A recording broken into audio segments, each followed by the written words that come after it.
what do you see as the right relationship between metrics and omnichannel programs? And two, what are some of the biggest trends in omnichannel that you're seeing that we should potentially incorporate into the last part of our conversation?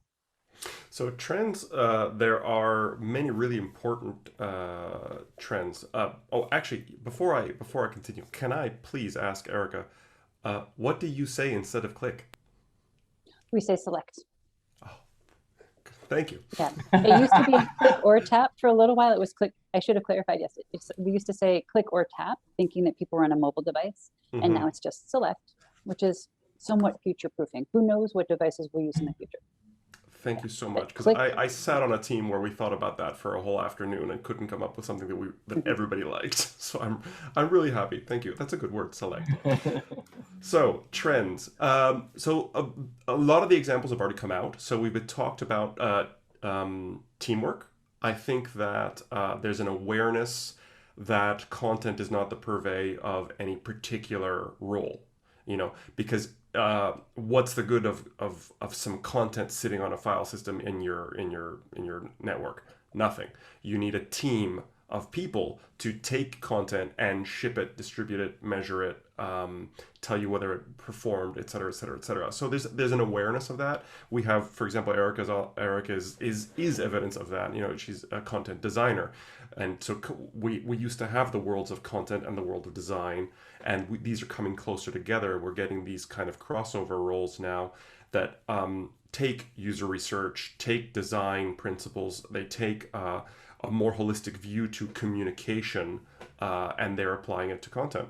We saw the same thing trend in when technical writers became technical communicators, and said it was not about writing words.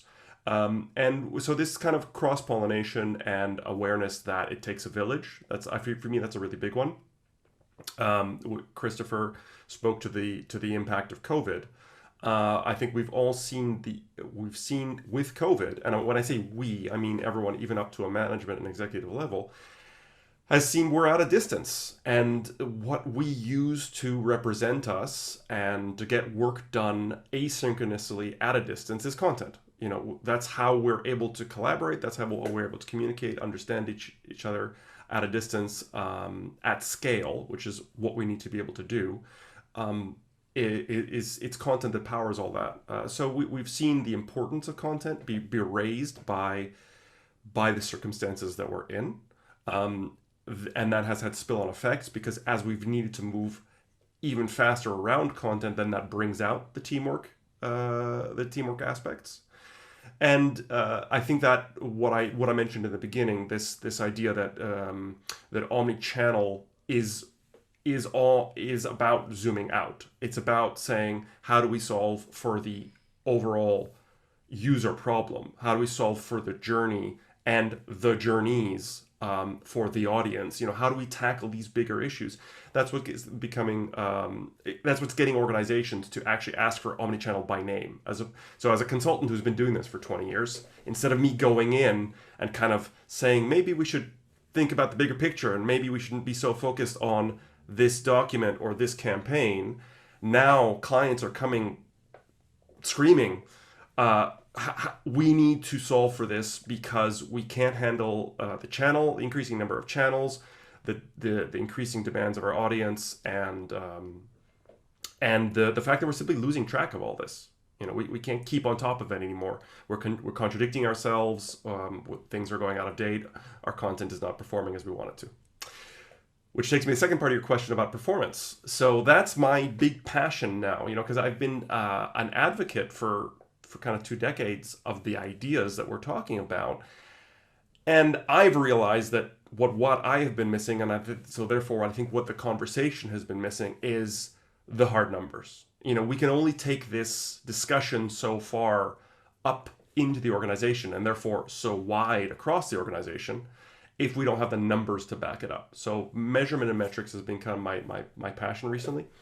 One that I'm a big fan of mentioning is customer effort score, customer ease score. Please don't mess this up. Customer effort score. So customer effort score is kind of becoming the new net promoter score. We were very focused on will we get recommendations. So with the rise of social media and reviews, everyone wanted to know, will someone recommend us? And now we're starting to see that actually it's more predictive of loyalty and quality of the relationship with our brand. If we ask someone, have we made your life easier? How much effort was this for you? So customer effort score is actually 40% more effective of predicting customer loyalty than net promoter. So, yeah, I would say you were great. This was great. I know I would give you a high review. Is not as powerful as, yes, you made what I was trying to accomplish easier for me. So that's kind of a big number. So how do we apply that to content specifically, and how does that fit into omnichannel? In our projects, we've been doing things like saying, you can't just sum up the performance, like the clicks and likes and views of this channel in all the places, this content in all the places has been reused, and say that's the performance score of this piece of content. That's not how omnichannel works. So we've had to actually say, how do we measure content abstract of interface?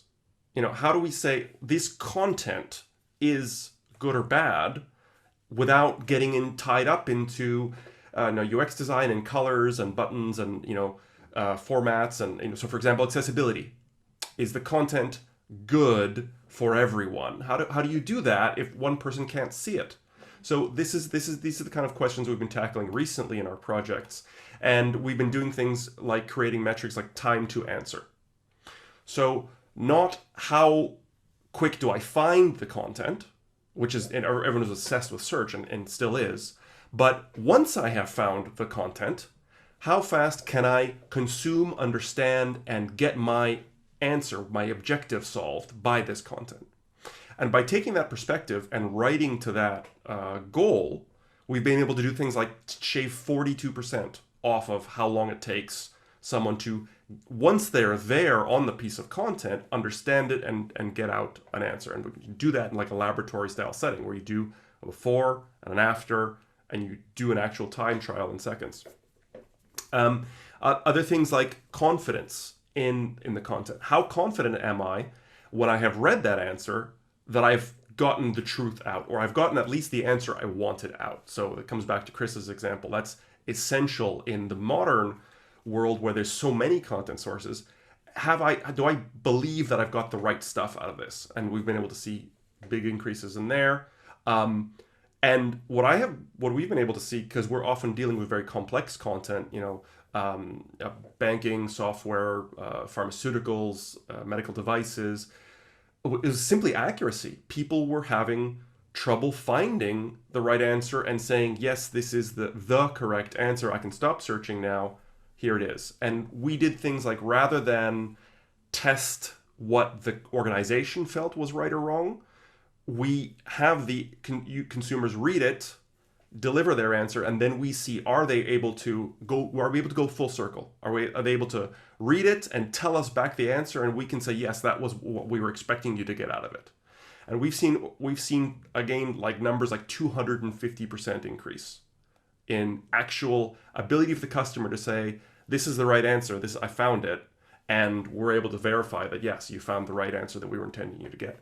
So all of those, everything I've just said, time to answer, confidence, accuracy, all of those can be done completely abstracted of channel. You can say this content, regardless of how it was arrived at or how it was presented, this content is able to be measured in these ways. And so that's a new mentality, and we can tie that back to overall satisfaction and put it in context and layer that as a layer on top. But that really talks to important things that we can take up to an executive and say, look, we're changing people's lives with this stuff. Yeah, no, I love it. I love being able to take the asset level data instead of just the performance backlook page level or channel level data, because Exactly. page and channel data is actually very, very useful and interesting for channel managers, but not necessarily for content owners. Right. And so because content is performing across channels. So therefore we need a more holistic asset level understanding. The If way it's we've not been helping doing that in is the building it journey, into sorry. metadata profiles. We've basically been finding ways to expand the metadata associated with a given content object.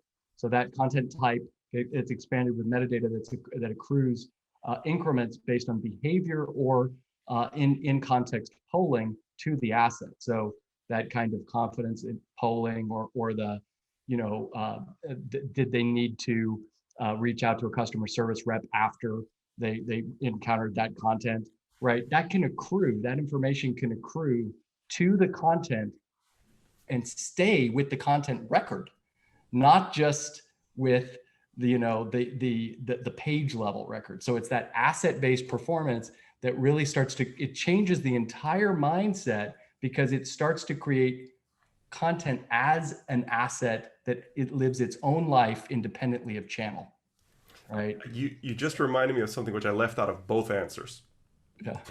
which was the journey. Because first of all, as we've already discussed, the awareness of customer journeys and the importance of customer journeys and the use of them as cross silos is going up as a trend. Yeah. And I think what you just said is that with measuring this over time and holistically as an asset, how do you do that without the context of what was the person trying to accomplish, without the journey? How can we measure effort score without a journey?